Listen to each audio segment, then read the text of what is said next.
If you are wondering if you can use two SIM cards and a memory card at the same time on Samsung Galaxy A57, then the answer is unfortunately no.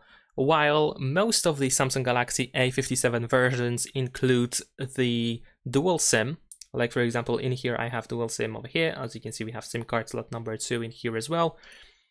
There are some countries where the Galaxy A57 does not have dual SIM, unfortunately.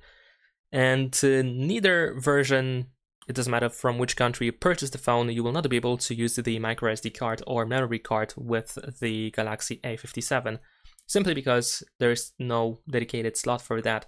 As you can see, the memory card is pretty much as big as the whole SIM tray. There is no way to insert it. In some cases, some smartphones have like hybrid slots where you can decide if you want to use the second SIM or the memory card, but this is not the case. You cannot use the memory card. And that is pretty much it. Leave a like and subscribe.